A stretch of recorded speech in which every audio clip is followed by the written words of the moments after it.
Assalamualaikum teman-teman. Perkenalkan saya Nuratni Wulandari dari S1 Farmasi Universitas Abdurrahman dengan nomor induk mahasiswa 1948201082. Pada kesempatan pada saat ini, saya membuat vlog ini bertujuan untuk memenuhi nilai ujian tengah semester saya dan dosen pengampunya yaitu Bapak dosen Gusik Farizon MH yang mengajar mata kuliah Pendidikan Pancasila. Jadi pada saat ini sebelum saya membahas lebih lanjut tentang inti materi pada vlog ini, saya akan membahas sedikit tentang apa pentingnya sih kita belajar pendidikan Pancasila itu. Jadi pentingnya itu karena ini nih berperan penting banget dalam pembentukan moral kehidupan kita dan pembentukan adab, perilaku, dan kepribadian yang sehat dan berjiwa nasionalisme. Dan juga nih untuk kita-kita nih mahasiswa dan yang lainnya, penting banget menjadi warga negara yang memiliki pandangan yang benar terhadap nilai-nilai demokrasi dan HAM. Dan pendidikan Pancasila ini juga merupakan proses pembudayaan atau pewarisan budaya dari generasi tua ke generasi muda bangsa. Dan sedikit atau mengulik sedikit membahas tentang hukum. Seperti yang kalian tahu, negara kita ini adalah negara hukum. Semua penyelenggara atau aparat melakukan sesuatu itu berdasarkan hukum, bukan berdasarkan kekuasaannya masing-masing gitu. Dan hukum harus ditegakkan dengan yang seadil-adilnya. Kalian kebayang dong kalau negara kita ini tidak dicantumkan, tidak ditegaskan sebagai negara hukum, gimana jadinya negara kita ya kan? Pasti negara kita tidak berkembang atau pasti tidak aman dan kejahatan di mana-mana karena tidak tegaknya hukum. Jadi kalian bisa membayangin, dan untung aja negara kita ini disebut negara hukum. Jadi orang yang kecil-kecil itu tuh, yang orang kecil tidak, orang di atas nggak semena-mena. Jadi insya Allah negara kita ini adil gitu. Sebelum kita kita akan membahas materi inti yang akan saya bahas di vlog ini yang berjudul Hakikat Instrumentasi dan Praksis Demokrasi Indonesia berdasarkan Pancasila dan Undang-Undang Dasar NKRI 1945. Yang pertama yaitu konsep dan urgensi demokrasi yang bersumber dari Pancasila. Apa sih demokrasi itu gitu? Secara etimologis, demokrasi ini berasal dari bahasa Yunani kuno, yaitu demos dan kratein. The Advanced Learning Dictionary of Current English, yaitu dari Hombiden dan kawan-kawan, pada tahun 1998 dikemukakan bahwa kata demokrasi merusuk pada konsep kehidupan negara atau masyarakat.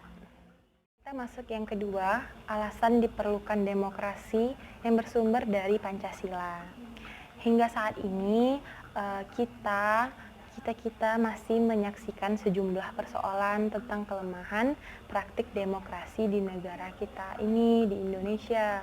Jadi beberapa masalah tersebut yang sempat muncul di berbagai media, jejaring sosial itu biasanya yang pertama itu buruknya kinerja lembaga perwakilan dan partai politik, dan yang kedua itu biasanya krisis partisipasi penguasa di dalam demokrasi, terus munculnya penguasa di dalam demokrasi, dan juga demokrasi saat ini membuang kedaulatan rakyat. Ketiga itu poinnya sumber historis, sosiologis, dan politik tentang demokrasi. Sumber yang pertama itu sumber nilai yang berasal dari demokrasi desa. Itu contohnya biasanya paham kedaulatan rakyat. Sebenarnya sudah tumbuh sejak lama di Nusantara. Contohnya di Minangkabau, raja sejati di dalam kultur Minangkabau, ada pelalur atau logika, dan ada patut atau keadilan. Dan yang poin kedua itu sumber nilai yang berasal dari Islam. Contohnya inti dari keyakinan Islam adalah kayak pengakuan pada ketuhanan yang Maha Esa. Dan yang ketiga itu poinnya sumber nilai yang berasal dari Barat. Contohnya itu pelaksanaan demokrasi partisipatif dalam negara-negara ke abad 5 sebelum Masehi. Keempat itu argumen tentang dinamika dan tantangan demokrasi yang bersumber dari Pancasila tersebut. Kita dapat melihat dong postur demokrasi secara normatif pada konstitusi negara kita, yaitu Indonesia. Indonesia tuh mengalami perubahan konstitusi dimulai sejak berlakunya Undang-Undang Dasar 1945. Itu alinea pertama. Yang kedua, Konstitusi RIS pada tahun 1949, Undang-Undang Dasar 1950 kembali ke Undang-Undang Dasar 1945.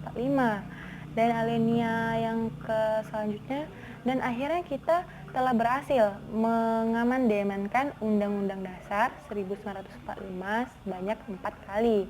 Untuk melihat demokrasi pada saat sekarang ini, kita dapat melihat dari fungsi lembaga permusyawaratan Undang-Undang Dasar NRI tahun 1945 dan MPR, DPR, dan DPR dan DPD. Selanjutnya itu tentang pemikiran demokrasi Indonesia. Sebagai negara demokrasi, demokrasi Indonesia itu memiliki kekasan. Apakah kekasan demokrasi Indonesia itu? Menurut Budiarjo dalam buku Dasar-Dasar Ilmu Politik pada tahun 2008, demokrasi yang dianut di Indonesia yaitu demokrasi yang berdasarkan Pancasila yang masih terus berkembang dan sifat dan ciri-cirinya. Terdapat berbagai tafsiran dan pandangan meskipun demikian tidak dapat disangkal nilai-nilai pokok dari demokrasi konstitusional telah cukup tafsiran dalam Undang-Undang Dasar NRI pada tahun 1945. Apa itu demokrasi dan apa itu demokrasi konstitusional? Untuk mendalami hal ini, coba kamu atau kalian cari berbagai pendapat tentang demokrasi Pancasila dan demokrasi konstitusional, biar kita sama-sama belajar. Apakah sebelum muncul istilah demokrasi Pancasila, bangsa Indonesia sudah memiliki tradisi demokrasi? Menurut kalian udah atau enggak? Dan ada baiknya kita ikuti pendapat Dr. Handus Muhammad Hatta yang dikenal sebagai Bapak Demokrasi Indonesia. Hal tersebut menurut Muhammad Hatta yang dikenal sebagai Bapak Demokrasi jauh sebelum Indonesia merdeka, yaitu yang pertama tuh cita-cita rapat, dan yang kedua tuh cita-cita masa protes, dan yang ketiga itu cita-cita menolong. Pentingnya demokrasi sebagai sistem politik kenegaraan modern. Mengapa demokrasi yang dipilih sebagai jalan bagi bentuk pemerintahan guna mencapai tujuan bernegara yakni kesejahteraan? Demokrasi sebagai bentuk pemerintah pada awalnya itu dimulai dari sejarah Yunani kuno. Namun demikian, demokrasi saat itu hanya memberikan hak berpartisipasi politik pada minoritas kaum laki-laki dewasa. Teman, segitu dulu vlog saya pada waktu ini. Mungkin hanya segitu saja ilmu yang bisa saya share ke kalian, dan untuk memenuhi tugas saya mungkin segitu aja. Lebih dan kurang saya minta maaf karena saya hanya manusia biasa dan bisa melakukan khilafan. Mungkin segitu aja. Assalamualaikum warahmatullahi wabarakatuh.